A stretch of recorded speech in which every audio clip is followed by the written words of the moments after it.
Ja haastattelut jatkuu. Meillä onkin mielenkiintoinen yhteistyökumppani täällä paikalla. Hän tulee MAI-nimisestä yrityksestä, yksi 3 perustajista.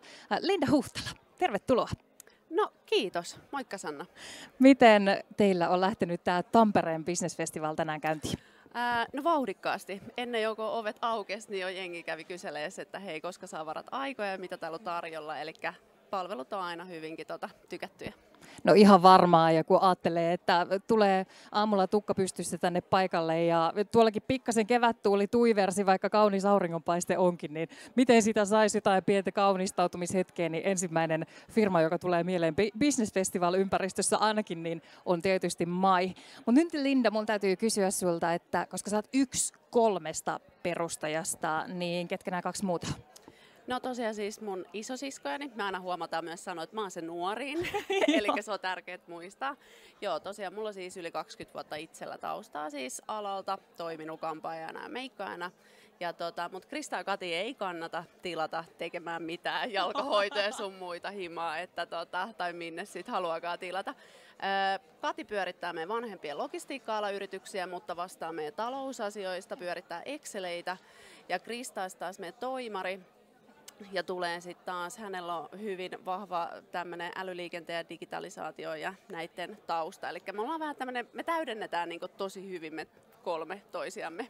Siltä se todellakin kuulostaa. Okei, 3 hyvin erilaisilla taustoilla olevaa siskoa päättää perustaa hyvinvointialan yrityksen. En mä tiedä, voiko hyvinvointialasta puhua, mutta kauneusalan yrityksen yhtä kaikki. Miksi? Mistä kaikki lähti liikkeelle? No ihan ensimmäinen meidän päärokkistara on ollut meidän oma mummo Elsa. Ja mä oon tietenkin, kun mä oon pyörittänyt omaa liikettä jo kohta 15 vuotta myös tässä rinnalla. Ja meidän mummo tarvii aikanaan jalkahoitajaa. Mä kävin tietenkin laittaa hänen hiuksia, väriä ja kaikkea palvelutalossa. Ja sitten tosiaan meidän mummo tarvii jalkahoitajaa ja mä ajattelin, että okei, että mulla on laajat verkostot, että mä pystyn hoitamaan tää niinku tosta noin. Sitten huomasinkin, että se onkin itse asiassa yllättävän vaikeaa. Eli se, että mistä mä löydän tekijän, miten se maksetaan, mistä mä tiedän, että se tehdään vastuullisesti. Ja kaikki se koko prosessi niin kuin A:sta Ö:hön. Ja samaan aikaan mulla alkoi tulee liikkeeseen asiakkaita, eli syystä tai toisesta. Oli se sitten ikäihmiset, liikuntarajoitteiset tai sitten oli kiireelliset perheelliset, että hei, voisiko se tulla käymään heillä kotona tekee hiuksia. Jolloin mä aloin miettiä sitä, että meillä on itse asiassa valtava määrä asiakassegmenttejä, jotka jää näiden palveluiden ulkopuolelle.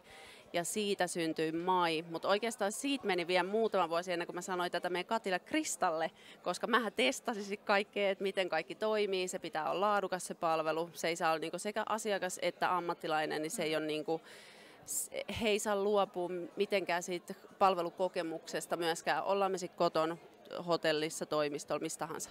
Eli MAIn konsepti käytännössä, meneekö se niin, että asiakas tilaa teidät sinne, missä asiakas tarvitsee teidän palveluita? Kyllä, eli asiakas tilaa meidän nettisivuilta. Sieltä voi tilata joko jalkahoitaja, kosmetologi, meikkaaja tai parturikampaaja. Ja tehdään myös siis kaikki värit ja leikkaukset siis kotona. Ei pestä päätä missään lavuaarissa. Se on aina se ensimmäinen kysymys. Meillä on liikuteltavat pesualtaat.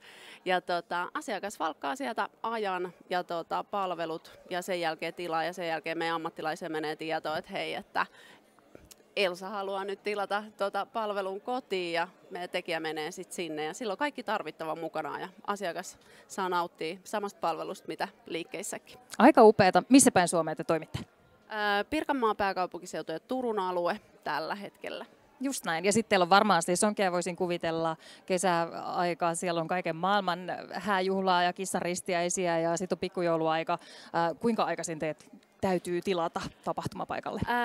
No sanotaanko näin, että meillä on hyvin laaja tietenkin, koska meillä on lähes 100 tekijää ja koko ajan tulee lisää ja tarvitaankin lisää. Eli sanotaan näin, että sitä ei kannata jättää siihen, että, no niin, että mä en varmaan enää voi tilata, vaan ihan päivittäinkin.